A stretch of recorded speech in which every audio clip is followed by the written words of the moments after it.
ان کو جو ویجز دیے جاتے ہیں وہ اتنے کم ہوتے ہیں کہ ان کی بنیادی ضرورتیں پوری نہیں ہوتی. ان کے گھروں میں جو ہے وہ مفلسی ہے, ان کے گھروں میں صاف پینے کا پانی نہیں ہے, ان کے لیے پہننے کے لیے جو ہے نا وہ سٹینڈرڈ جو ان کے جو لباس ہے وہ نہیں ہے. خواتین کو زیادہ سے زیادہ ایم پی اور ایم این اے کی حیثیت سے پارلیمانی اسپیسز دی جائیں.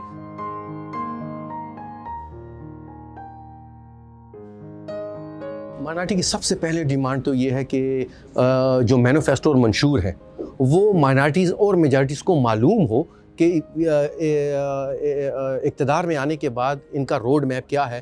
تاکہ عوام اس میں دیکھ سکے کہ آیا جو ان کا مینیفیسٹو ہے, اسٹیچوری ان کا جو پلان ہے, آیا ان کے حقوق جن کی وہ مطالبہ کرتے چلے آ رہے ہیں وہ اس میں ریفلیکٹ ہو رہے ہیں نہیں ہو رہے, جو مددگار ہوگی اس پارٹی کو کامیاب کرنے کے لیے, ووٹ دینے کے لیے. دوسری بات یہ ہے کہ ان کے جو نمائندہ مائنارٹیز کے جو نمائندہ وہاں جا کر جنہوں نے ان کے حقوق کا تحفظ کرنا ہے, جیسے پرسنل لا ہے, ایجوکیشن جاب کوٹا کی امپلیمنٹیشن ہے, اور جو دیگر جو ان کے ایشوز ہیں ان کو حل کرنے کے لیے ان کے نمائندوں نے کیا کردار ادا کرنا ہے, ان کا اس لیے نمائندوں کا میرٹ سب سے زیادہ اہم ہے. پھر اس کے لیے ٹرانسپیرنسی, اکاؤنٹیبلٹی اور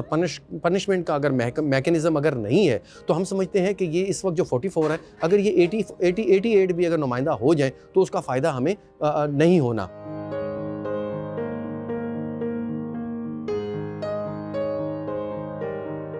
خیبر پختونخوا اسمبلی کے جو نمائندگان ہیں, ایم پی ایز ہیں, ہم نے R T I under article 90 نے خیبر پختونخوا کے ذریعے ان کی جو پرفارمنس جو ہے وہ ہم نے حاصل کی. بدقسمتی سے ہمیں انتہائی دلی دکھ ہوا کہ پریویس پاسٹ میں جو ہمارے نمائندگان ہیں انہی کی طرح انہوں نے بھی کوئی خدا نخواستہ قانون سازی کے لیے کوئی بل پیش نہیں کیا. میں سمجھتا ہوں کہ جب ان کا کام ہی جو ہے وہ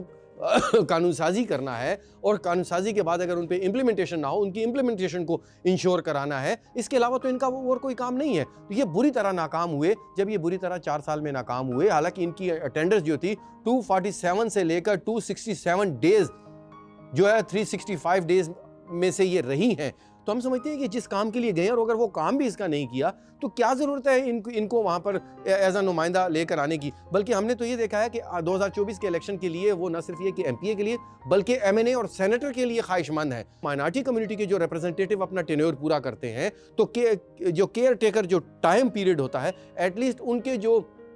جتنے بھی پرفارمنسز ہوتی ہیں ان کا تھارلی چیک ہونا چاہیے. اگر وہ بری طرح ناکام ہوئے ہوں تو میں سمجھتا ہوں کہ ان پارٹیوں کو اپنے پارٹی مفاد کے لیے اور مائنارٹی کمیونٹی کے فیوچر جو ہوتا ہے اس کی خاطر ان کو دوبارہ سپیس نہیں دینا چاہیے. ہمارے جو میل جو پارلیمنٹیرین ہیں وہ اپنا کردار نبھا چکے ہیں, اور ان کا بیٹر ایکسپیرینس ہم نے یہی دیکھا ہے کہ وہاں پر جو مائنارٹی جو ریلیجیس مائنارٹیز کی جو خواتین ہیں وہ مور دین 52% ہیں, اور لیجسلیشن, پالیسی میکنگ اور ڈیسیجن میکنگ میں وہ وہاں کہیں پر بھی ریفلیکٹ نہیں کرتی, جن کی وجہ سے ان کے حقوق جو ہمیشہ سلب ہوتے چلے آ رہے ہیں. اس لیے مطالبہ یہی ہوگا کہ اس بار آنے والی جو انتخابات ہیں 2024 کے, اس میں خواتین کو زیادہ سے زیادہ ایم پی اور ایم این اے کی حیثیت سے پارلیمانی اسپیسز دی جائیں, تاکہ وہ اپنے ساتھ ساتھ اپنے فیملی کے حقوق کا تحفظ جو ہے اس کو یقینی بنایا جا سکے. ہمارا مطالبہ یہ ہے کہ چاہے ہمارے نمائندے صوبائی اسمبلیوں میں ہیں یا قومی اسمبلی میں ہیں, ایون سینٹ میں ہیں, ان کو جو fund government of Pakistan owner کرتی ہے مائنارٹیز کے اپلفٹ کرنے کے لیے, ان تمام کو پبلک کیا جائے, تاکہ ہم جیسے جو مائنارٹی کمیونٹی سے تعلقنے والے ہیں, میل فیمیل ہے, یوتھ ہے یا اور جو عوام ہے, وہ اس کو چیک کرنے کے لیے, اس کا احتساب کرنے کے لیے, اس کو یہ دیکھنے کے لیے کہ آیا واقعی جو فنڈ ان کے لیے دیا گیا ہے وہ وہاں سرو ہوا یا نہیں ہوا.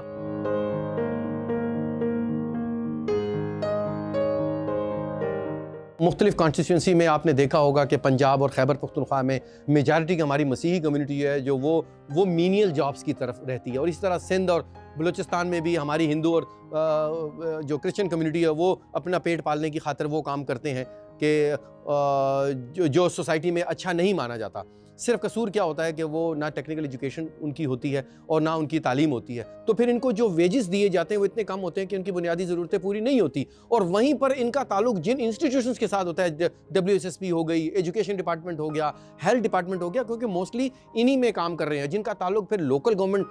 ڈپارٹمنٹ پہ ہے. وہاں پر ان کا سیلری سٹرکچر جو ہے وہ ایک تو وہ بہت کم ہے, دوسرا ان کو وہ مراعات نہیں ہے جس میں اپنی بنیادی ضرورتوں کو پورا کرنے کے ساتھ ساتھ اپنے بچوں کی تعلیم, ان کی ہیلتھ اور ان کی اپلفٹ کے لیے, ایون اپنے بچوں کی شادی بیاہ کے لیے وہ اپنا کردار نبھا سکے. میں چونکہ as a national lobbying delegation member کے طور پر پورا پاکستان وزٹ کیا، لوکل گورنمنٹ گورننس سسٹم کو دیکھنے کے لیے اپنی پہلے کمیونٹی کو ہم نے وزٹ کیا، بلوچستان، پنجاب اور خیبر پختونخوا، یہ 3 ایریاز میں نے کیا۔ مجھے انتہائی دکھ تھا کہ وہ کمیونٹی جو کہ پورے ایک اپنے کانسٹیٹوئنسی کے تمام انجیریئرس اور جراثیم اور یہ سب چیزوں کو صفائی کی صورت میں تمام خدمات وہ سر انجام دے رہے ہیں، وہیں ان کے گھروں میں جو ہے وہ مفلسی ہے، ان کے گھروں میں صاف پینے کا پانی نہیں ہے، ان کے لیے پہننے کے لیے جو ہے نا وہ سٹینڈرڈ جو ان کے جو لباس ہے وہ نہیں ہے۔ ہمارا چونکہ تمام زیادہ تر ہماری کمیونٹی کا تعلق جو ہے وہ مینیل جابس کے ساتھ ہے، وہ ریٹائرمنٹ تک انہی ملین جابس کے ساتھ رہتے ہیں، اگرچہ وہ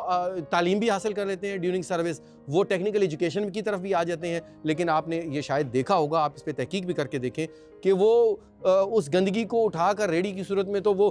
اس کو سسٹم سے اس سوسائٹی سے تلف کر دیتے ہیں، لیکن جہاں ڈرائیورز کی سیٹس آتی ہیں تو تمام کے تمام ہمارا مسلم میجارٹی کمیونٹی وہاں اکاموڈیٹ ہو جاتی ہے۔ جو مینیل جابس کی اسٹرینتھ پر جن مسلم میجارٹی کمیونٹی کے لوگوں کو لیا جاتا ہے وہ کام نہیں کرتے جو ہماری کمیونٹی کے کرتے ہیں، ان سے کوئی اور کام لیے جاتے ہیں، ان سے فراش کا، مالی کا، دیگر کام لے لیے جاتے ہیں، لیکن وہ ہمارے لوگ ویسے ہی اوور برڈن لیتے ہیں۔ اس لیے میری ہمبل ریکویسٹ یہی ہوگی، ان تمام مسائل کا جو حل ہے وہ لیجسلیشن، پالیسی میکنگ اور ڈیسیژن میکنگ کا ہے، اس لیے وہاں پر ہماری جن لوگوں کو نمائندگی دی جائے ان کے لیے میرٹ بھی مقرر ہو اور ان کے لیے ٹرانسپیرنسی، اکاؤنٹیبلٹی اور پنشمنٹ کے نظام کی بھی جو ہے وہ ترتیب دینے کی ضرورت ہے۔